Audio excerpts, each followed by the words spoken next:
안녕하세요. Marhaba. Not all languages sound the same.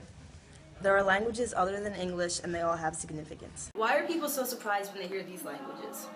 It's likely because they've never been exposed to them. If you've never met anyone of a certain ethnicity, it's likely that you can't tell the difference between them and another group. You might just lump people into vague categories based on how they look. In a single broad race, not everyone looks the same. Not everyone has the same culture, and not everyone speaks the same language. Does Europe only have one culture, one way of life? Does everyone in Europe speak English? Hell no. Why is that notion ridiculous when people seriously think Africa is one huge tribe whose culture's differences don't matter?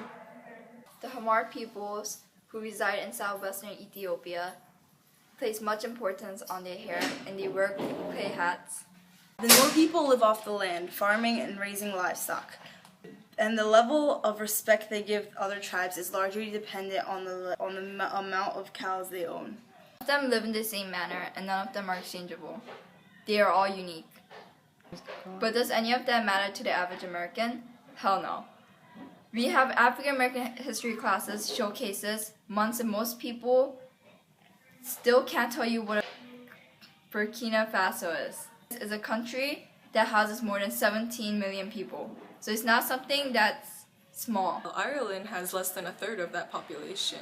But whose history do we extensively cover in our textbooks? Wonder what? The differences between cultures are seen as unimportant. It's much easier for Americans to just file everything that isn't a part of white culture as something other people do. Especially if the people who are doing it can be grouped underneath convenient titles. Asian people, for instance. And if they happen to think a part of it is cool, they'll shamelessly rip it out of the culture and use it, regardless of its significance. An example of this tribal print, clothing and tattooing. First of all, referring to it as tribal print is kind of off and strengthens the idea that people who live in the areas where the designs originated, mainly African countries, are underdeveloped. Next, each of the designs have meaning that is often neglected when they are utilized by people who don't understand them, and that strips them of their intended use. In certain cultures, they're meant to convey messages and hold importance. Using them for fashion purposes without acknowledging that much is kind of insensitive, isn't it? Another example is the idea of Japanese geisha that feature in Western culture. They're seen as pretty, extravagantly dressed prostitutes with little substance, but that's untrue. They often didn't even sell sex. The images that are associated with them are actually that of geishas in training, the full faces of white and the elaborate kimonos. Geishas themselves really dressed in subdued and simple fabrics with minimal makeup and simple hairstyles. Think less exotic Asian princess and more I woke up 5 minutes ago. Masita. The image they have today is because of women who dressed in kimono and slept around with soldiers during wartime, claiming to be geisha for the exotic appeal. Dressing up as one for Halloween, you're basically doing the same thing. Use of Chinese characters and tattoos. I don't think people realize that Chinese is a language with its own grammar structures. It's important to think before using elements of other cultures because it can ultimately harm the perception of those who are from the culture. But minorities are represented in the media. I saw a Jackie Chan movie the other day. Stop being so dramatic. How many successful black actors do you know? Sure, there's Will Smith, Morgan Freeman. Okay, now what about white actors? Suddenly you have Leonardo DiCaprio, Brad Pitt, Tom Hanks, Robert Downey Jr., Robert De Niro, and there's a lot more you can think of, right? How many Native American actors can you think of off the top of your head? Oh wait, not a coincidence. Not just white people in America. There are over 34 million African Americans in the United States. There are more than 10 million Asian Americans living in the United States. If you don't think that is a problem that over 44 million people aren't properly represented in magazines, that over 44 million people are living in an environment where they are held to a white standard and led to think that they are wrong or weird for not being white, you should consider rethinking. Let's just take a look at movie castings. According to a study done by Berkeley University, whites represent over 80% of the characters we see on television, whatever the race is intended to be. People who are supposed to be Asian, African American, or that of another race are usually cast as white. In the movie Drive, the leading lady who was written as being Latina was replaced by a white actress. In the movie adaptation of the animation Avatar: The Last Airbender, the very clear racial diversity that was shown in the animation is wiped out.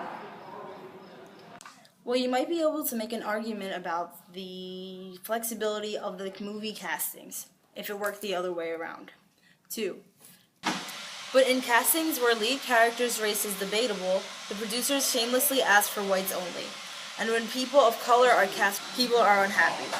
This is seen in the casting of a black girl for Rue in the Hunger Games, with people claiming that the actors couldn't make them sympathize with the character. Privilege, whether they realize it or not. They're properly represented in popular media and not seen as flat, two-dimensional stereotypes. The stereotypes that do affect them don't really bar them from opportunities.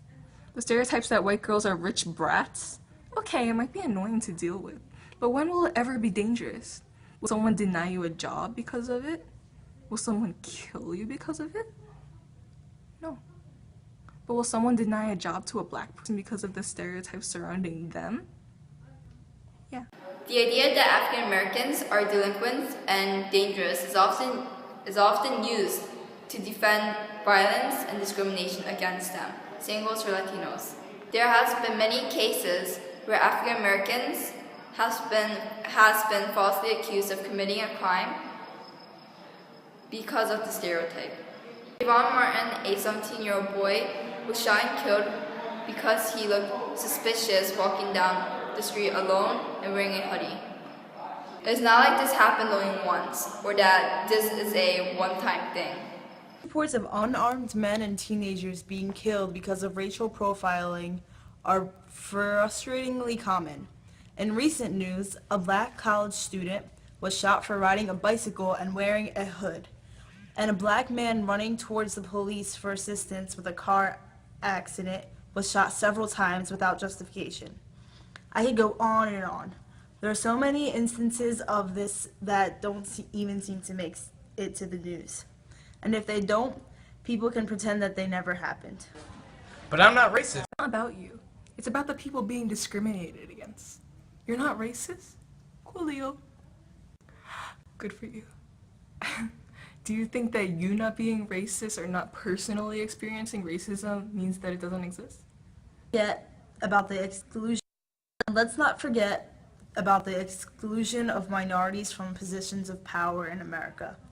The most well-respected, high-earning occupations and positions are almost exclusively reserved for white people. Just because African Americans and other races can manage to land their high seat in society doesn't mean that the system isn't set up to keep them out. I have two words for you: Barack Obama. He is in one of the most powerful positions in the world, and yet whatever he says is belittled by people who think he is a lesser being because of his race. There isn't a perfect society in existence, but stop before you criticize. Is the reason you're criticizing them because they're not like you and don't think like you? Different doesn't mean wrong. I think part of the problem is that white people expect minorities to assimilate into white culture without seriously considering the views other cultures and countries around the world have. White folks are seen as the norm, while people of other cultures are viewed as exotic and weird.